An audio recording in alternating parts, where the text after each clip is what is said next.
Bersatulah Indonesia, jangan pernah terpecah belah. Walau kita berbeda, walau kita tak sama, Radio Republik Indonesia, kita Indonesia sesungguhnya.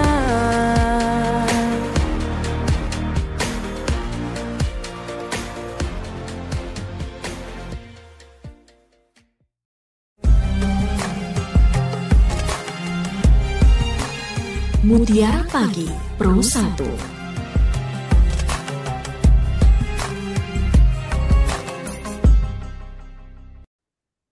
Assalamualaikum warahmatullahi wabarakatuh. Selamat pagi pendengar dimanapun Anda berada. Senang sekali saya Ririn Rizkyanti terus menemani Anda. Kali ini kita jumpa lewat Mutiara Pagi.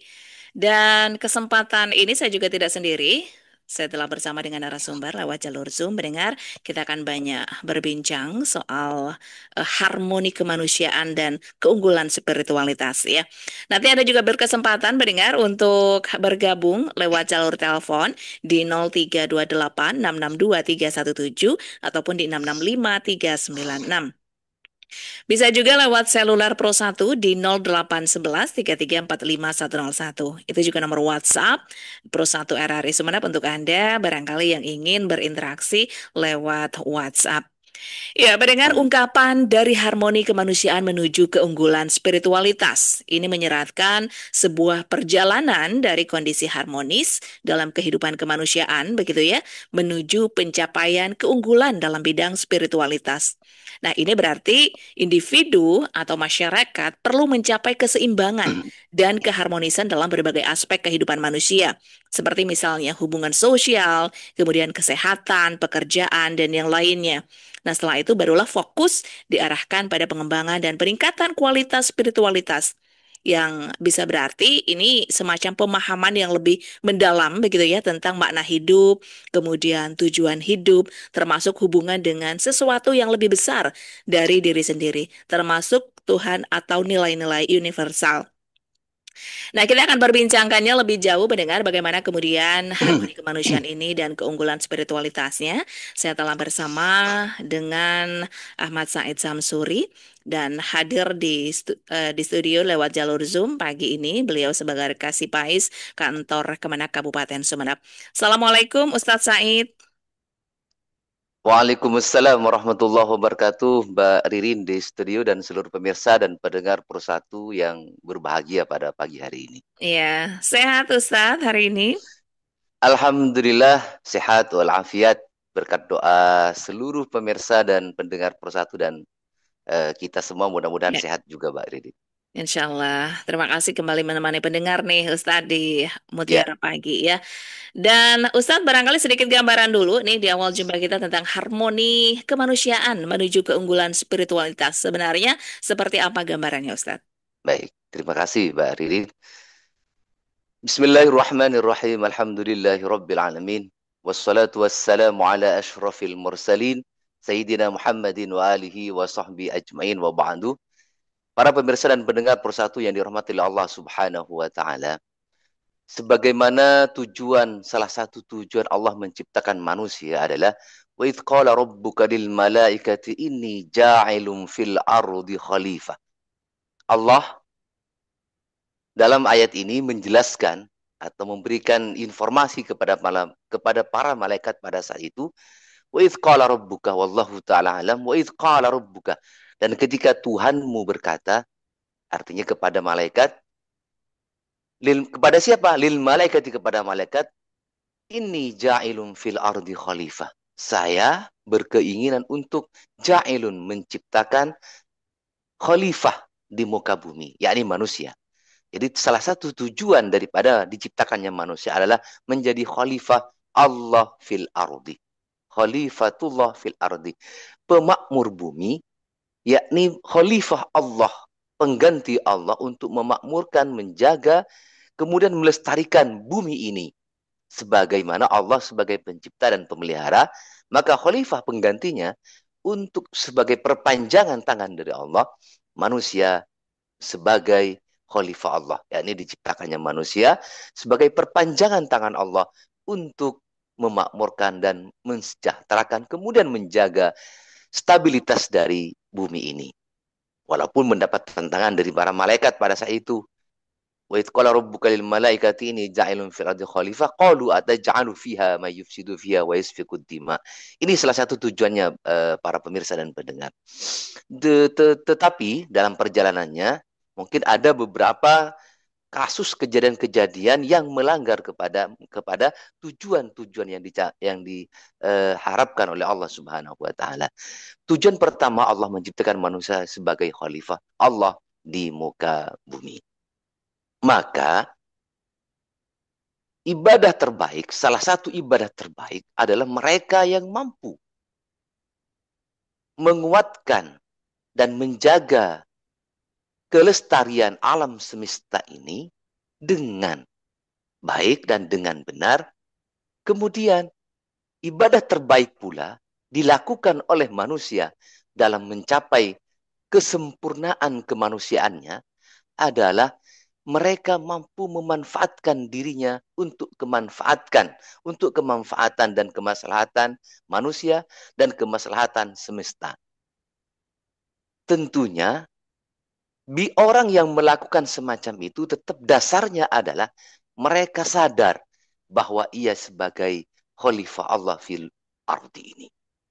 Yang kedua, salah satu yang menjadi sasaran penghambaan Allah, penghambaan seorang hamba kepada Allah adalah mereka yang mengakui dirinya sebagai makhluk Allah, makhluk Tuhan, ciptaan Tuhan. Karena ia selaku makhluk senantiasa mengabdikan dirinya untuk senantiasa diperuntukkan dan dipersembahkan kepada Allah Subhanahu wa taala, baik fisik, baik mental, ataupun baik harta dan kekayaannya, bahkan seluruh potensi yang ada dalam dirinya difungsikan untuk kemaslahatan sebagaimana yang Allah tuju atau Allah tentukan buat manusia dan buat manusia di muka bumi ini. Sehingga seluruh aktivitas dirinya dan seluruh pemikirannya tentunya untuk menjaga dan melestarikan apa yang sudah Allah gariskan, bukan untuk merusak. Salah satu ciri orang munafik adalah sebagaimana Al-Quran menyampaikan, ketika dikatakan kepada mereka, janganlah kalian membuat kerusakan di muka bumi ini.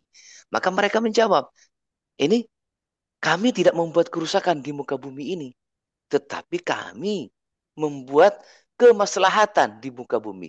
Ini jawaban orang-orang kafir kepada Allah Subhanahu wa taala untuk mengelabui bahwa ketika mengelabui Allah bahwa ia sudah melakukan pengrusakan di muka bumi ini, tetapi mereka mengelak bahwa ia innama nahnu muslihun, sesungguhnya kami yang berbuat baik di muka bumi ini. Itu orang-orang kafir. Oleh karena itu para pemirsa dan pendengar Persatu yang dirahmati oleh Allah Subhanahu wa taala, kesolehan atau kebaikan kita terhadap semesta, terhadap orang lain, kebaikan kita terhadap sesama, dan penjagaan kita terhadap semesta dan sesama, itu merupakan nilai-nilai agung, nilai-nilai perpanjangan tangan dari Allah Subhanahu wa taala, dan ini merupakan implementasi dari sifat Rahman Rahimnya Allah, dan juga ini merupakan salah satu bentuk ibadah yang terbaik. Kita ingat, dari hanyalah orang-orang yang beriman kepada Allah Subhanahu wa taala, dan hanyalah orang-orang yang tinggi nilai spiritualitasnya, mereka yang mampu menjaga dirinya, tidak zalim kepada dirinya, dengan tidak melanggar aturan Allah, dan ia tidak zalim terhadap alam dan lingkungannya, dengan cara ia merawat dan menjaga lingkungannya. Kita bisa lihat bagaimana Islam mengajarkan dalam sejarah. Rasulullah Shallallahu Alaihi Wasallam di dalam membangun peradaban, di mana manusia dibangun oleh Allah Subhanahu wa taala. Kita lihat di Madinah. Antara kaum Muhajirin dan Ansor, antara orang-orang Yahudi dan Nasrani di situ dipersatukan oleh Rasulullah Shallallahu Alaihi Wasallam, bukan dalam satu agama, tidak. Mereka tetap dalam agama masing-masing, tapi dipersatukan dalam atas nama kemanusiaan, yakni dengan ditandatanganinya Piagam Madinah. Kemudian apa dasar yang menjadi pokok daripada kesepakatan Madinah itu adalah wala udwana illa 'alal zalimin. Dan tidak ada yang menjadi musuh bersama kita kecuali orang-orang zalim. Ini yang menjadi salah satu pijakannya. Musuh kita adalah orang yang zalim. Bukan musuh kita orang yang berbeda agama. Pada saat itu dibangun demikian oleh Rasulullah Shallallahu Alaihi Wasallam. Musuh kita bukan mereka yang berbeda agama dengan kita. Musuh kita bukan mereka yang berbeda faham dengan kita. Atau musuh mereka bukan mereka yang tidak senada dengan kita. Tetapi musuh bersama kita pada saat itu adalah wala udwana illa 'alal zalimin. Mereka yang berbuat zalim adalah musuh kita. Kita lihat sekarang bagaimana berikutnya cerita dalam Al-Quran. Nabiullah Khidir alaihi salatu wassalam oleh Allah Subhanahu wa taala diberi julukan Al-Khidir, yakni penghijauan, yang hijau. Artinya apa maksudnya? Nabiullah Khidir yang sangat fenomenal di dalam Al-Quran, yang disebut sebagai guru spiritual dari Nabiullah Musa alaihi salatu wassalam. Nabi Khidir diberi julukan Khidir, yakni hijau. Karena apa? Karena ketika Nabiullah Khidir ada di satu tempat, maka tempat itu akan menjadi tanah yang subur, tanah yang masyarakat yang berperadaban, semuanya serba hijau royo-royo. Artinya apa?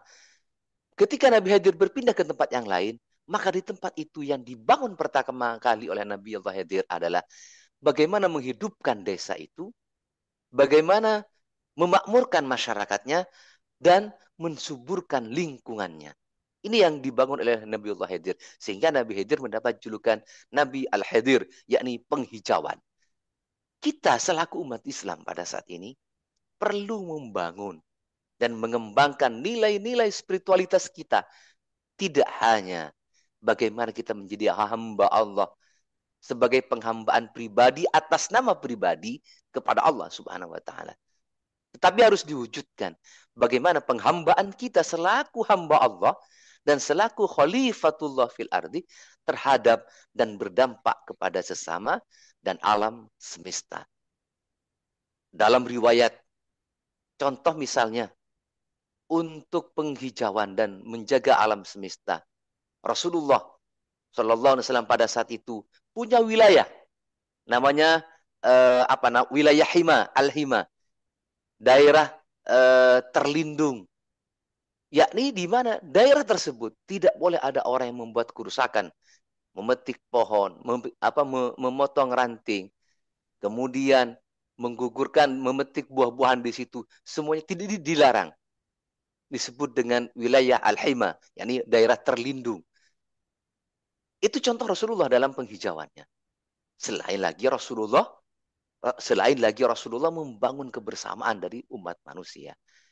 Oleh karena itu, para pemirsa dan pendengar Persatu yang dirahmati Allah Subhanahu wa taala, mari bersama-sama melalui forum yang berbahagia ini, forum yang penuh dengan keberkahan ini, kita memulai dari diri kita agar kita menjadi hamba Allah yang tidak hanya soleh secara spiritual atau soleh pribadi, tetapi marilah kita berusaha dan menjaga agar kita menjadi hamba Allah yang berguna dan bermanfaat bagi orang lain, bagi semesta, dan kita menjadi orang yang soleh secara sosial, baik bagi diri kita sendiri, baik bagi orang lain, dan baik bagi sesama.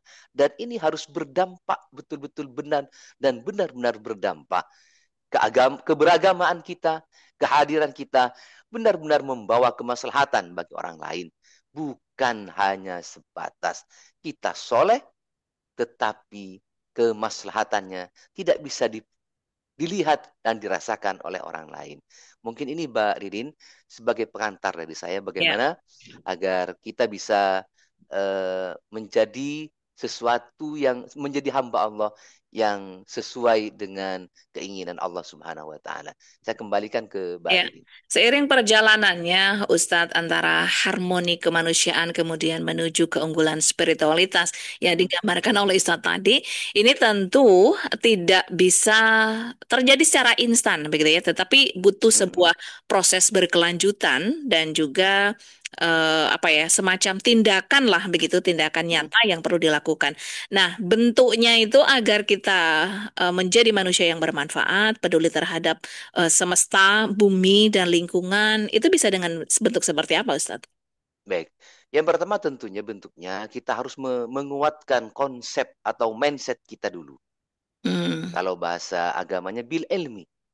Pahamkan diri kita dulu, sadarkan diri kita dulu bahwa kita itu hamba Allah dan khalifah Allah. Jadi ada dua tugas dari kita. Tugas sebagai penghambaan, yang ini kita harus menjadi orang yang soleh secara pribadi, sesuai dengan orang yang bertakwa, yakni apa? Kita mengikuti perintah Allah dan menjauhi larangan Allah. Ini soleh pribadi. Kemudian, yang kedua, tugas kita adalah khalifatullah, yakni pengganti Allah di muka bumi, yang harus memakmurkan, menjaga, dan merawat kelestarian dan keberlangsungan semesta. Sehingga dari kesadaran semacam ini, tanpa harus disuruh, ketika kita melihat sesuatu yang akan membahayakan orang lain, kita akan terjaga dan terhindar, akan tertahan. Mhm. Ini ajaran agama dan benar-benar ini yang semacam ini khalifatullah fil ardi. Contoh konkretnya sudah banyak. Teks agamanya juga sudah banyak. Contoh dalam sebuah riwayat bahwa sebaik-baik kalimat adalah ini dalam iman, afdal iman qaulu la ilaha illallah. Sebaik-baik iman adalah melafadzkan kalimat la ilaha illallah. Orang yang beriman yang paling unggul adalah mereka dalam kehidupannya selalu berla ilaha illallah. Tiada Tuhan selain Allah. Ini penghambaan yang sebenar-benarnya penghamba. Mhm. Kemudian wa'adnaha, iman yang paling rendah. Bayangkan, iman yang paling rendah adalah wa'adnaha imatatul adza anit thoriq. Ialah menyingkirkan seluruh yang membahayakan dari jalan umum. Hal yang membahayakan di jalan umum, ia hindarikan. Ia bisa menghindari atau menghilangkan sesuatu yang akan membahayakan orang lain di jalan umum. Ini adalah bentuk kesolehan sosial. Dan itu termasuk dari bagian keimanan kita kepada Allah Subhanahu wa taala. Itu redaksi atau teks teks agamanya. Contoh konkretnya, ketika kita berjalan, ada paku di depan kita, maka apakah kita berkehendak untuk membuang paku yang membahayakan orang pejalan kaki berikutnya? Pertama. Yang kedua, ketika kita ada di jalan, adab kita dalam berkendara, apakah kita bisa menabrak atau melanggar aturan lalu lintas? Itu merupakan adaful iman. Ketika kita melanggar aturan atau marka lalu lintas yang ada di marka jalan yang ada di jalan raya, maka otomatis keimanan kita sudah terukur. Kita bisa membahayakan orang lain. Kita menerobos lampu merah misalnya, sudah terukur keimanan kita. Wah, orang ini benar berla ilaha illallah, tetapi belum bisa menjadi khalifatullah fil ardi, karena bisa membahayakan bagi orang lain. Ini adalah iman yang konkret. Sehingga dengan demikian yang pertama adalah bangun dulu mindset ataupun pemahaman tentang kalimat la ilaha illallah yang sebenar-benarnya, atau paham yang sebenarnya sebagai tugas kita. Tugas kita di muka bumi ini sebagai hamba Allah. Yang kedua sebagai khalifatullah. Kemudian yang kedua, selain ilmu, maka kita jalur yang kita tempuh semacam ini adalah penguatan-penguatan yang bersifat aplikatif di dalam masyarakat. Penguatan-penguatan yang bersifat aplikatif di dalam kehidupan kita sehari-hari. Ilmu sebatas ilmu tanpa aplikatif maka akan menjadi ilmu yang tumpul, tidak bermanfaat. maka harus aplikatif. Yang kedua, kita tanamkan dalam diri kita, kita tularkan. Kita tularkan juga kepada anak dan keluarga kita tularkan kepada sekitar kita. Bahwa sebaik-baik kita bukan mereka yang hanya taat beribadah, tetapi mereka sebaik-baik kita juga adalah mereka yang mampu memberikan kedamaian dan kebahagiaan bagi orang lain. Harmoni sosial semacam ini ketika kita bangun dan didasari dengan keimanan kalimat la ilaha illallah, itulah yang sebenar-benarnya manusia yang unggul di hadapan Allah Subhanahu wa taala. Sehingga kalau kita lihat Allah Subhanahu wa taala mewajibkan salat kepada kita, tetapi di balik itu setelah salat Allah mewajibkan zakat yang bersifat sosial. Allah mewajibkan kepada kita untuk berhaji. Di dalam haji ada kurban yang bersifat sosial. Ini merupakan salah satu wujud bentuk nyata dari tugas perintah Allah kepada manusia, bahwa di balik kebaikan secara pribadi kita ada tugas lain, yakni bersifat sosial. Yang bersifat sosial inilah yang sering kita lupakan. Sehingga sekecil apapun dan setidak bermaknanya apapun bentuk kebaikan kita kepada semesta dan orang lain, semuanya akan tercatat dan tercatat tebal di mata Allah Subhanahu wa taala. Mungkin begitu, Mbak Ridin. Ya, baik. Itu Ustadz, kita kasih kesempatan untuk pendengar yang ingin bergabung ya. Silakan pendengar, untuk Anda yang ingin berinteraksi dengan Ustadz Said bisa lewat jalur telepon di 0328 662 317 ataupun 665 396.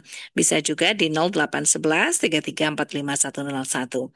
Nah, Ustadz, kalau menurut Ustadz nih, apa sebenarnya tantangan terbesar saat ini, Ustadz, dalam menciptakan keseimbangan begitu antara aspek sosial dan spiritual? Baik, yang pertama adalah sebagaimana saya sampaikan tadi, bahwa kita sudah digiring secara tidak langsung dengan sifat individualistis. Lingkungan kita, pendidikan kita, masyarakat kita, tempat kerja kita, kemudian seluruh aspek kehidupan kita sudah digiring menuju individualistis.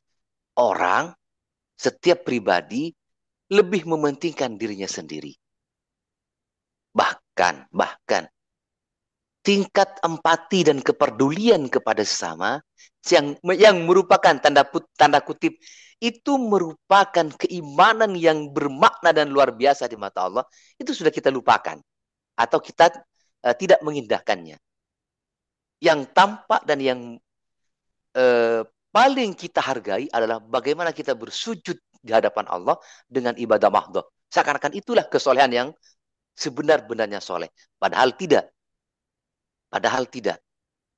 Kemudian yang kedua, tantangan yang paling besar bagi kita semua adalah sistem bernegara dan berbangsa. Sistem yang dibangun atau yang kita sebut sebagai ideologi kita yang sedang merasuki jiwa kita dan sistem sosial kita itu apa?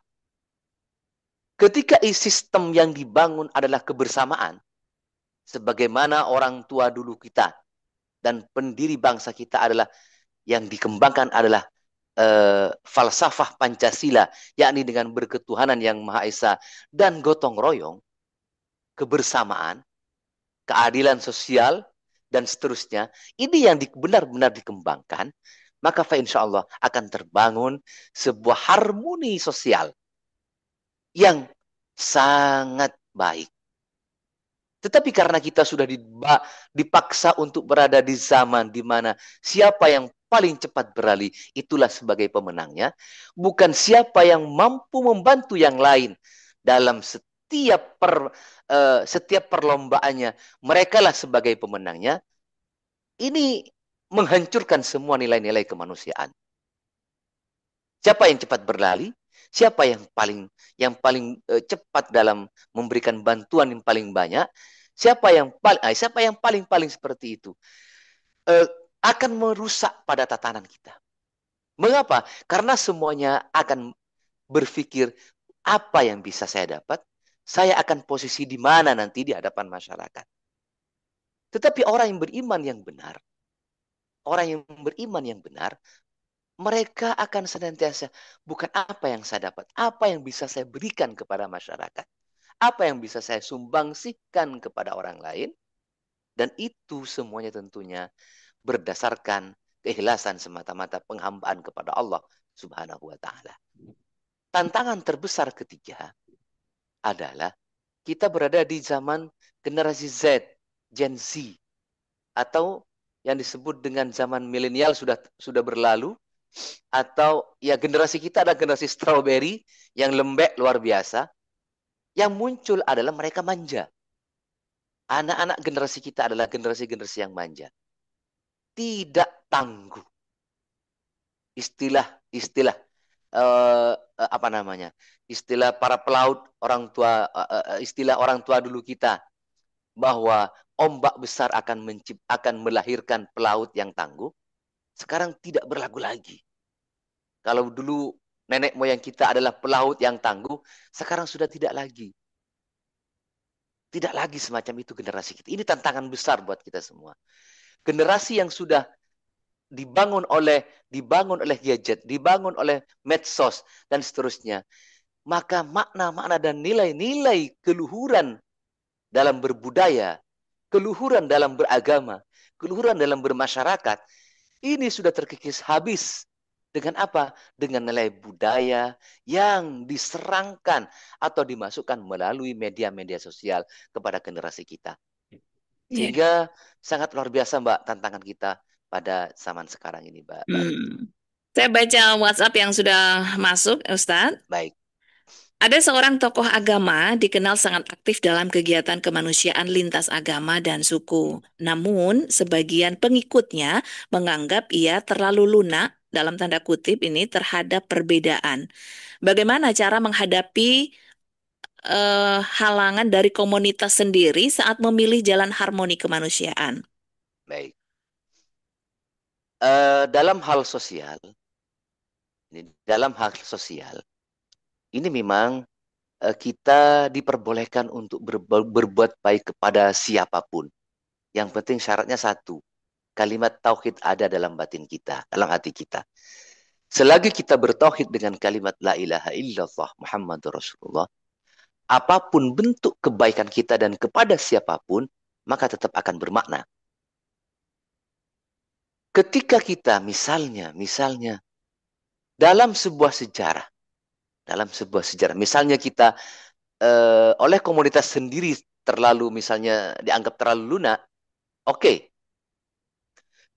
Kita lintas agama pun, lintas hak ras, lintas apapun juga, yang namanya kebaikan tetap kebaikan. Yang penting kita satu. Tidak keluar dari bertauhid kepada Allah Subhanahu wa taala. Yang pertama, yang kedua, yang penting kita benar-benar tulus untuk kemanusiaan, bukan untuk apa-apa dan tanpa tendensi macam-macam. Itu dibenarkan. Kita lihat orang banyak masuk Islam bukan karena apa-apa, tetapi karena Islam rahmatan lil alamin. Mereka bisa bersimpati kepada Islam bukan karena semata-mata ajarannya yang baik, tetapi aplikasi daripada ajarannya dari para penganut agama itu baik, maka otomatis mereka akan simpati kepada kita. Tetapi ketika orang beragama yang dimunculkan adalah sebagai orang beragama yang sangat syadid atau syiddah, yang keras, maka mereka akan berpikir bahwa agama semacam itu, Islam semacam itu. Ini harus kita pikirkan kembali. Apakah kita lunak kepada mereka ketika kita dalam hal sosial, kita sangat baik kepada mereka, dianggap lunak, maka kita ingat bahwa Muhammadur Rasulullah walladzina ma'hu asyidda'u 'alal kuffar ruhama'u bainahum tarahum ruk'an sujadan, al-ayah. Muhammad Rasulullah walladzina ma'hu, dan orang-orang yang bersama mereka, asyidda'u 'alal kuffari, adalah asyidda, tegas, 'alal kuffari, atas kekafiran. Ingat, ketegasan Rasulullah alal kuffar, atas kekafiran, bukan kepada orang kafir. Ini harus kita pahami bersama. Ada beberapa penafsiran dari para ulama. Ketegasan Rasulullah dalam hal ini harus tegas kita loh. Islam ya Islam, kafir ya kafir. Betul. Secara akidah dan secara bertauhid kita harus betul-betul tegas. Ini kafir, ini Islam. Alal kufar, harus tegas memang betul. Tetapi dalam harmoni kemanusiaan, dalam hal sosial, Rasulullah sangat rahman kepada siapapun juga. Wa ma arsalnaka illa rahmatan lil alamin.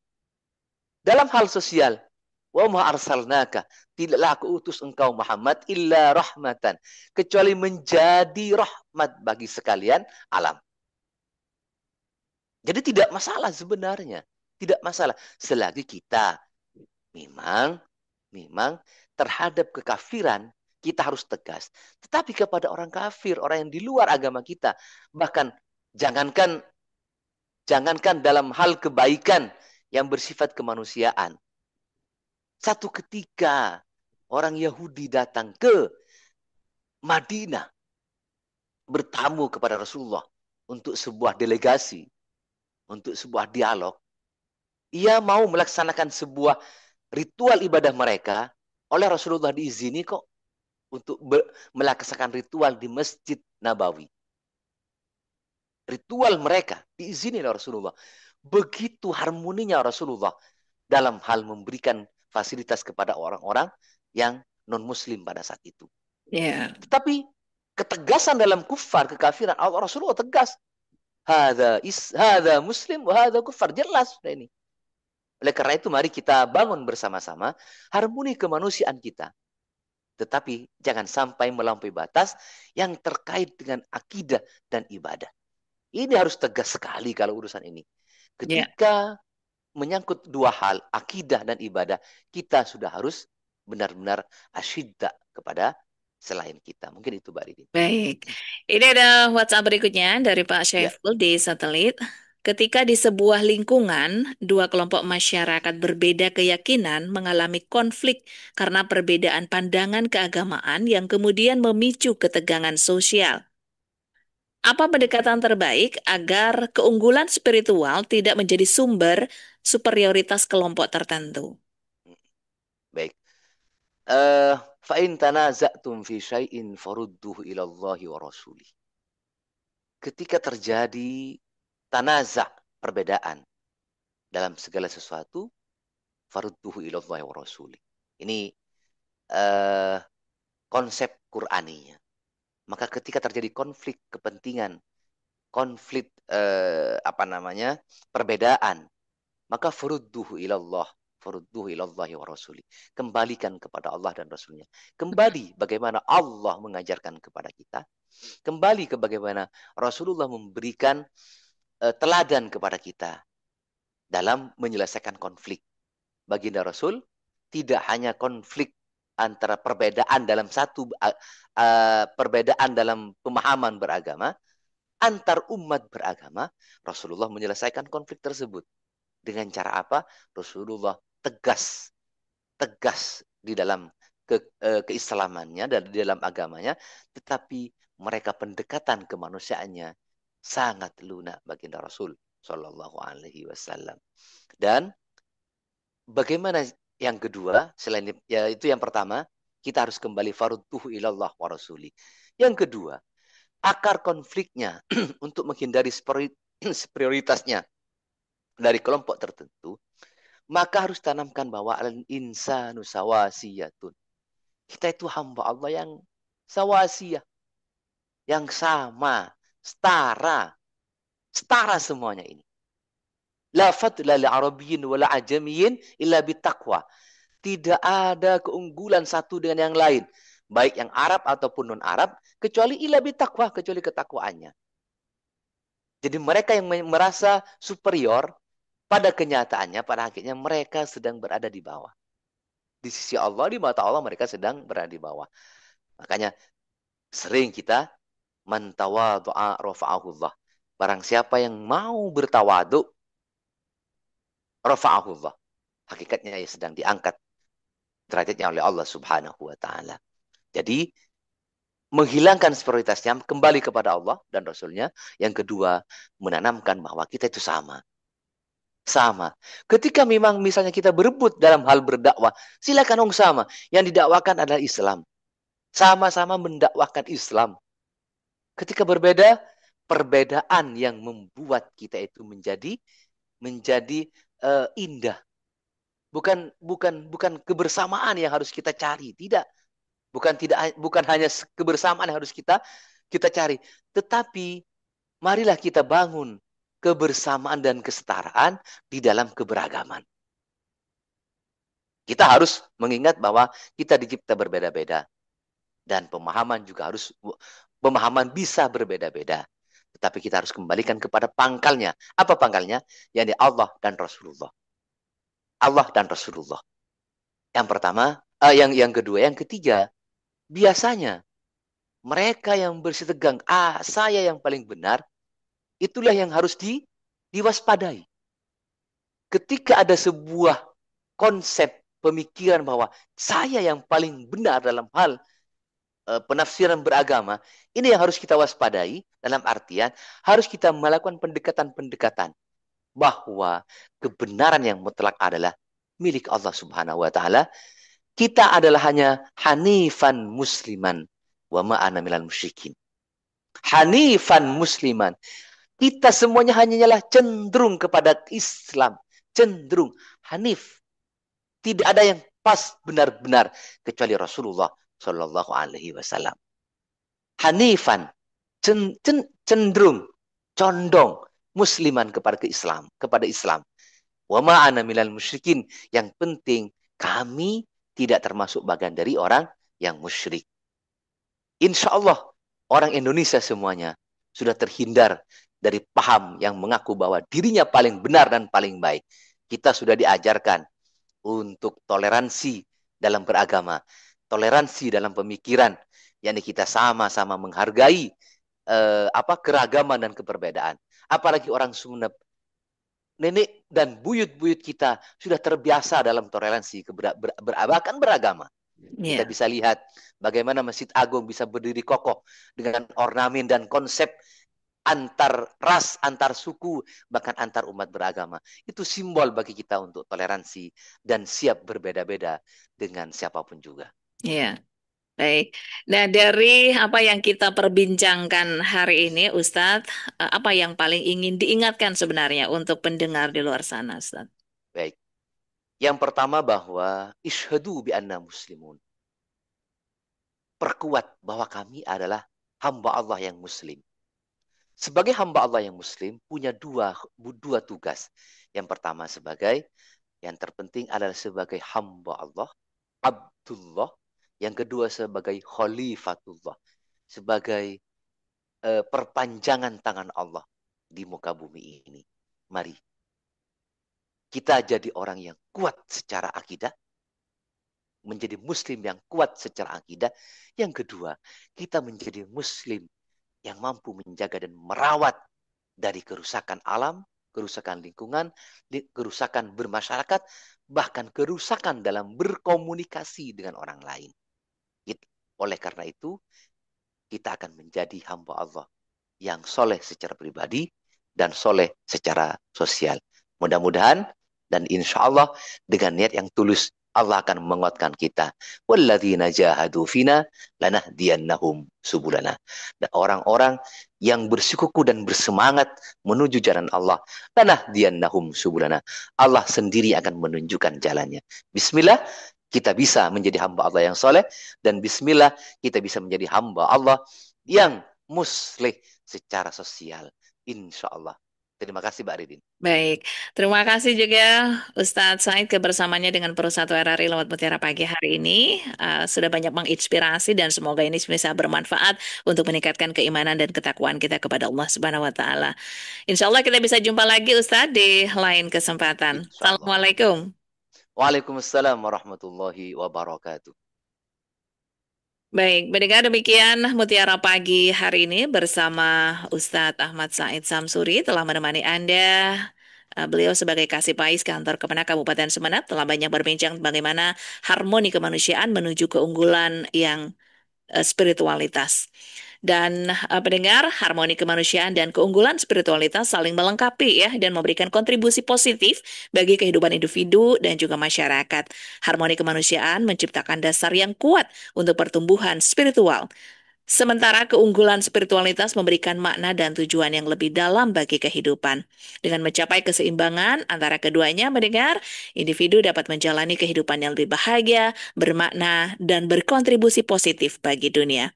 Terima kasih atas kebersamaan Anda. Sekian Mutiara Pagi, dan program ini kembali hadir untuk Anda besok di jam dan frekuensi yang sama. Assalamualaikum warahmatullahi wabarakatuh. Mutiara Pagi Pro 1.